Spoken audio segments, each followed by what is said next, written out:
You know, people are moving across the country more and more these days. It seems like all the time people want to move primarily from the north to the south, especially in their retirement years. So the question is, what happens when you move and you're on Medicare? Hi, my name is Christopher Westfall. I'm a licensed insurance agent in most of the states around the country, from California to Virginia and almost everywhere in between. And I maintain all of these state licenses and deal with thousands of clients from coast to coast. And when we get this question, it really depends on what kind of Medicare supplement insurance that you have. See, if you're on original Medicare and you move from coast to coast, no problem. It doesn't matter. You continue using original Medicare. The problem comes in when you have supplemental insurance to Medicare that helps pay for that unlimited 20% that you're responsible for if you have Medicare alone. That's where I specialize, is in Medicare supplement insurance. So if you have a Medicare supplement plan and you purchase one in California or anywhere else, it doesn't matter, and then you move to another state, what happens? Medicare supplement insurance is considered indemnity insurance, which means they just pay the bill, and it doesn't really matter where you are when you're receiving care for that bill. Same thing as life insurance. If you die, it doesn't matter where you originally bought the life insurance policy. It's going to pay off on your death under the terms and conditions of where you purchased that policy originally. So with a Medicare supplement plan, if you purchased it in California, you can continue to use the Medicare supplement, which is why I love them so much, in every state in the union. It doesn't matter. And if you make your permanent residence in a new state, your existing plan continues just as it was before. Now, here's the question. If you move from California to South Carolina, for instance, do you want to keep the same plan? If you do, you'll continue to pay the rates that you had in California. There's a little exception in that, and that is if they determine that if you're with the same company that's in both locations, they can charge you now the new rate based on your new location if the company gets wind of the fact that you moved, which they of course will because you're changing your address. So if you're with Insurance of Omaha, let's just make up a name, and you're with them in California, and you move to South Carolina, and Insurance of Omaha is also in South Carolina, they can now charge you the different rate for South Carolina. What if you're with a small company and they're only in California? In that case, they're going to continue to charge you the same rate that you had when you first bought the plan. Now, some of our people live in states where the rates are really, really high, like Florida, and then they move to another state like South Carolina, and there's a huge disparity in the rate on their Medicare supplement insurance. So now that they're coming to South Carolina, they find a great agent like me, and they will find out, hey, you can save about a third, maybe even more, if you get a South Carolina-based Medicare supplement insurance and leave the one behind that you had in Florida. Yes, you can do that. The problem is, on Medicare supplement insurance, once you're outside of open enrollment, you've got to go through health questions again, underwriting. There's no guarantee issue provision simply from the fact that you moved out of state. Because again, remember, you can keep that original plan from your state. It doesn't change just because you moved. So if you want a cheaper plan because you moved to a cheaper rate state like South Carolina or Georgia would be, or Kentucky, many others, it's important to shop that rate in your new state to see if you could be saving money. And then the second question I'm going to have to ask you is, how's your health? And so while underwriting on the health side is intensive as far as questions go, there's no special form to fill out. You don't have to take anything to your doctor. You don't have to have a physical exam, nothing like that. All underwriting means is we merely ask you questions that are found on the new companies, in the new state's application. If you can answer those questions and say, no, I haven't had cancer in the last 3 years, I don't have a heart attack, stroke, and cancer in my immediate past history, and I'm in relatively decent health right now. And again, the criteria is different depending on the company, the state, and the application you're going for. But we can help through that, and that's what a good agent can do, especially if they're a broker like I am and can look at all the companies that are available in that new location. So that's why it's good to have somebody with a bigger worldview. So that's the Medicare supplement.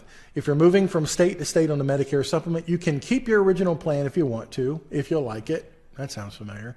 You can keep it, or you can shop the market. You can do it at our 800 number. It's free, and find out if there's a cheaper plan, same exact benefits. Same, use it anywhere you want to, same, any doctor, any hospital, same benefits, but a cheaper plan because of where your new zip code is.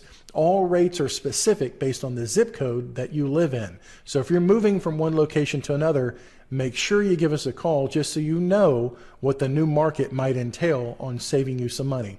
If you know anybody that might be moving, contemplating moving, or did move, please forward them this video. It might save them a few $1,000s a year.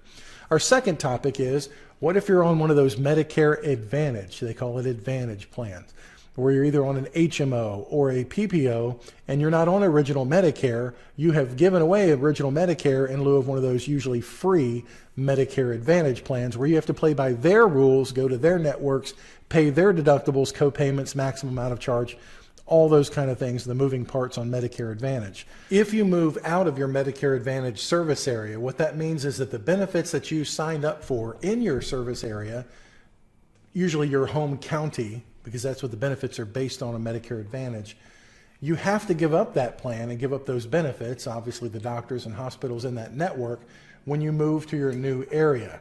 And when you move out of state, when you move outside of their original service area, you then have to find a Medicare Advantage plan all over again and start on the first of the next available month in your new service area. You can do this a month before you move, the month of your move, or the month after your move. It really doesn't matter.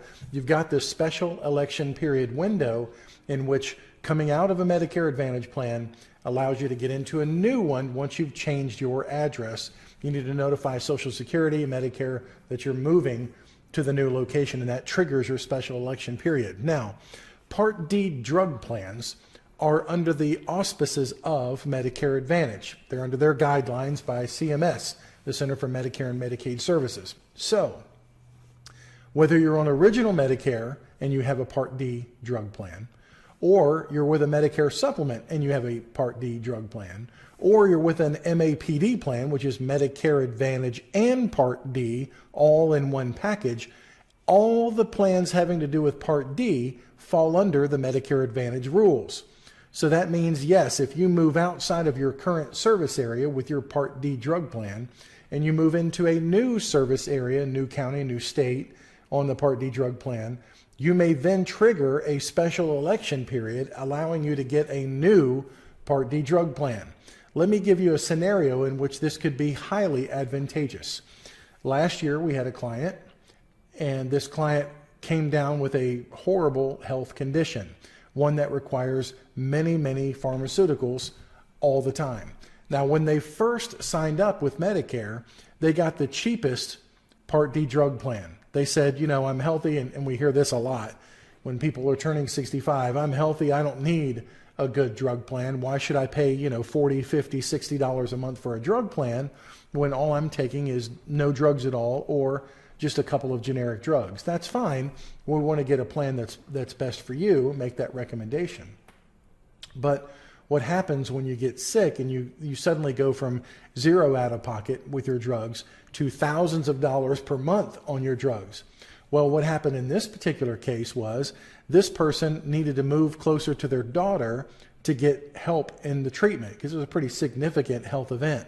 So when the person moved out of their home service area, and it doesn't matter if it's temporary or it doesn't matter if it's permanent, when you notify Social Security and Medicare you're moving to another location, that's where you're now going to get your mail. That's where you're now considered your home for right now. And we live in America. You can move anytime you want to, anywhere without restriction. So that when this client moved in with her daughter for help with her, treatment and everything she's going with, that triggered a special election period. That means she can now get a new Part D drug plan. Doesn't have to be the same benefits, doesn't have to be the same company. Now it's a fresh approach, a fresh look based on her current conditions and her current location. This helped her out a lot because instead of getting now the cheapest drug plan, she got the best possible drug plan. And with drug plans, remember, you can renew those every single year from October 15th through December 7th. Make your choice that then enacts on January 1st for the next calendar year. So how do you break up that if you get into a horrible drug plan situation where you got a plan not really good for you, something happens? Well, if you did happen to move your address outside of that plan service area, that triggers this special election period, and you can all again choose a new drug plan. Now the question's often asked, what happens if I move back? I move back from the daughter's house to my house. Yes, again, you now trigger a new special election period.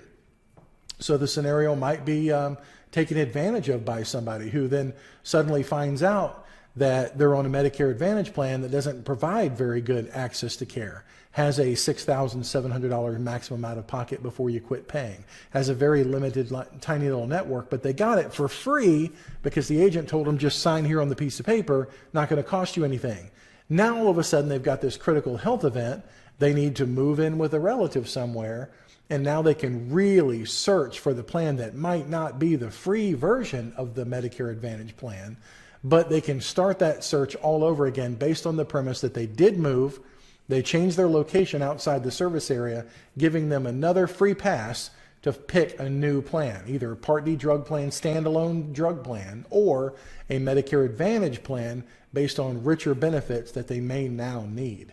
So there's a lot of moving parts with that move, and you should really consult an expert that has probably a license where you are and a license where you're going. So that would take somebody with a more broad nationwide approach, which is why I recommend you give us a call. We can look at that for you and talk about your specific scenario. But moving across the country does not have to be confusing. Again, if you have original Medicare, nothing changes because original Medicare is great insurance. The only challenge with it is it only pays 80% of the bills. So when you've got that Medicare supplement situation and you're considering a move, you could either save a lot of money by getting a plan based on where you're moving to, maybe at a better rate, or you might have to pay more money if you changed, and you might better well be off just keeping what you got. Either way, we can look at all the numbers, run that quote for you, and see, would it be better to stay or better to leave? But you are in the driver's seat with Medicare supplement insurance. And again, remember, you're not going to have on Plan G and Plan F, you're not going to have co-payments. You're not going to have big deductibles. You're not going to have limitations on network size and what specialists you can see and what hospitals you have to go to.